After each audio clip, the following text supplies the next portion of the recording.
Hello everyone, সবাই কেমন আছো? আশা করি ভালো আছো। আমার নতুন একটি ভিডিওতে সকলকে জানাই স্বাগত। তো দেখো, সকালে উঠে চা বিস্কুট নিয়ে বসে পড়েছি, মুড়ি মাখিয়ে নিয়েছি।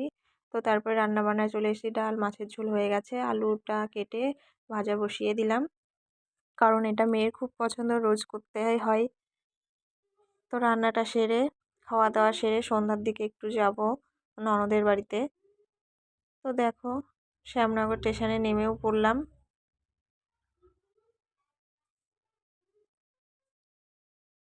এখন হেঁটে একটু আগিয়ে যাব। মেয়ে খুবই বিরক্ত করে, ট্রেনে আসতেও খুব সমস্যা হলো, সে কারণে সেরকম ভিডিও করতে পারিনি। যাই হোক, ট্রেনে থেকে নেমে একটু ভাবলাম ভিডিওটা করি, তোমাদের সাথে শেয়ার করব।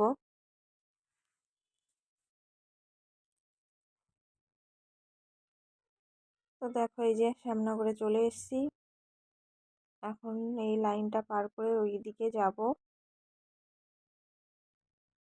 এখান থেকে অটো ধরতে হবে।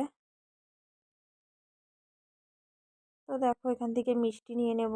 আর প্রচুর মিষ্টি ছিল, কোনটা কি নেব বুঝে উঠতে পারছিলাম। যাই হোক, তারপরে মিষ্টি নিয়ে চলে যাব।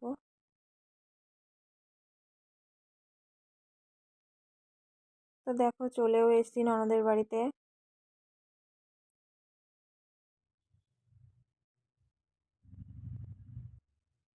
লাইটিং দিয়ে এরকম সাজিয়েছিল। এখানে সবাই কফি খাচ্ছিল, আর এসে আমরাও কফিটা খেয়ে নিচ্ছি। বরমশাইকেও দিয়ে দিলাম। আর এখানে কেক কাটিং হবে, খাওয়া দাওয়া হবে, ওই কারণে বেলুন দিয়ে সাজাচ্ছিল।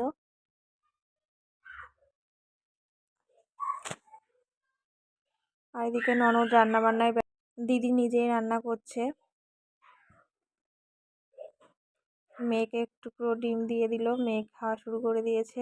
এখানে মাংস হচ্ছে,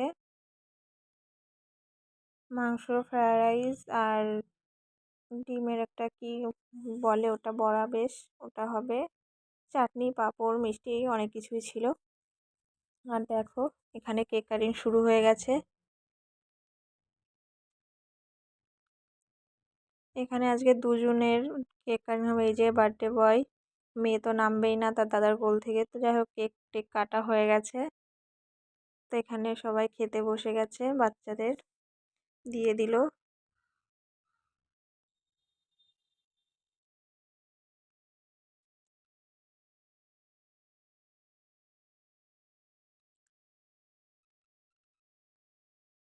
মেয়ে একা খেতে পারবে কিনা সেই জন্য সাইডে আমিও দাঁড়িয়েছিলাম।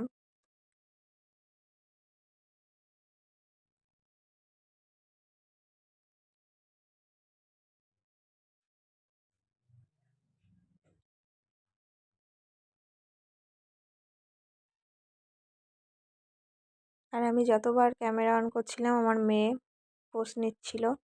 তারপরে দেখো, খাওয়া দাওয়া সেরে সবাই নাচ গান করছে, খুব আনন্দ হয়েছিল। পরের দিন সকালে একটু পুকুর পাড়ে চলে এসেছিলাম। দিদিদের এখানে একটা সান বাঁধানো, এই যে পুকুরটা আছে, বেশ ভালো লাগছিল সকালে। কত সুন্দর ভিউটা দেখো।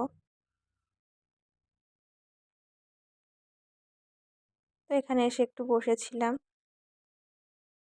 তোমাদের কেমন লাগলো ভিডিওটা অবশ্যই কমেন্ট করে জানাবে। সবাই ভালো থেকো, সুস্থ থেকো।